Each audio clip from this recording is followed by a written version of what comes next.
Hi, so I'm Sarah from the Tyndall Centre at the University of Manchester, and so thank you for inviting me to speak to you today. And thank you for coming together in the current times to work together to take action on the climate emergency. Despite the pandemic, global concentrations of carbon dioxide, of CO2 continue to rise. Yes, I know how hard your sector has been hit over the past few months and the impact the pandemic has had on organisations, on creative businesses, artists of all types, and people working in the sector. So I'm going to speak about three things. I'm going to speak about the Greater Manchester targets, the things that we do that impact on the climate that are not included within the targets, and then I suppose the exciting bit, which is how we need to disrupt and reshape the things that we do. So Greater Manchester has adopted a target of carbon neutrality by 2038. This is roughly 15% reductions year on year. So the target is framed within the idea of a carbon budget, which is the total amount of carbon that can be emitted over a particular time frame. So this total remains the same. If we don't start reducing emissions this year, or next year in the near term, then the job gets harder. The proportion that we have to reduce by increases. So burning fossil fuels emits CO2, carbon dioxide. That's when we generate electricity and in heating and for transport. So there are things that can happen straight away. You can reduce the amount of energy you can use. You can switch to a renewable tariff. If you're a building owner, you can consider putting photovoltaics, PV cells, for example, on the roof of your building to generate electricity. And there are some exciting Greater Manchester-wide initiatives that will be coming online soon. So energy efficiency is often the forgotten element of policy. It's not seen as exciting as new supply. And so looking at, for example, draft proofing, insulating buildings, and working together as a sector to monitor your consumption and looking at reducing this year on year are all things that can happen straight away. So moving on to transport, one way of thinking of how we can reduce emissions from transport is the idea of avoid, shift, and improve. So avoid is just that, so avoiding the need to make journeys. As an organisation, can you manage trips differently in order, for example, to reduce the distance that you travel, or reducing the overall numbers of journeys that you make? And then the final one would is improving the energy efficiency of vehicles. So what I've been talking about so far are emissions which arise either from the energy we use directly or indirect emissions from the energy system.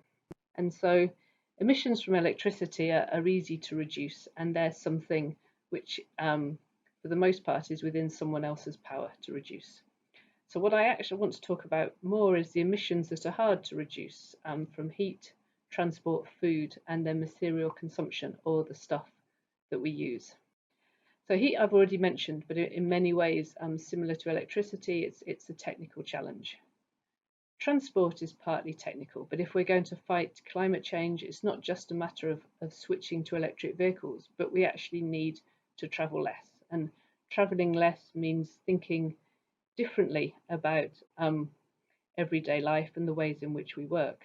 So part of that is within my power as an individual. I can choose how I holiday, I can make some decisions in relation to my work. But actually what we need to do is to reassess what we do, to disrupt the role of aviation and to denormalize it, and remake our working practices with less need to fly. So this isn't only better for the environment, but is also more inclusive for those who cannot be away for long periods of time, for example. So how might we do that? And so here I'd like to draw on some work from my colleague Claire Houlihan at the University of Manchester, who has written a toolkit called the Change Point Toolkit. And so Claire's work very much looks at the routines behind particular activities and how they shape the use of resources and consumption. And that if we understand those routines, we can understand the points of intervention and think of new ways for how these activities could be changed. And I think given the kind of the need for creative thinking within this area, then your businesses and organisations are really well placed to do that. So food is another area of high emissions, which is very resistant to change, but also shaped by norms, cultures, and expectations. It's hard to quantify the emissions from food and hard to set targets that relate to emissions because of the different there's a huge diversity in terms of food supply chains, for example, but there are some very simple things that can be done. So you can set targets that relate to the amounts and types of food that you serve. And so through your catering systems, you're part of the wider food system. But you can also play a role in setting expectations of what normal food is and consumption norms. And again, you can come together as a sector to experiment, to share experiences, and to motivate each other. So the final point I wanted to make relates to material consumption. And here, the principles of the circular economy are very useful in order to help reshape practices. And the Ellen MacArthur Foundation has a useful framework called iResolve to guide organisations when they're thinking about applying circular economy principles to their organisations and to what they do.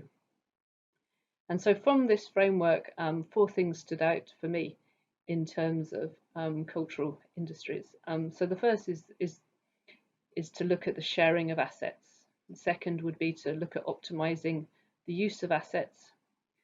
The third is to look to see if you can close the loop through remanufacturing, for example, and recycling. And then the fourth one is actually looking at ways of dematerialising what you do.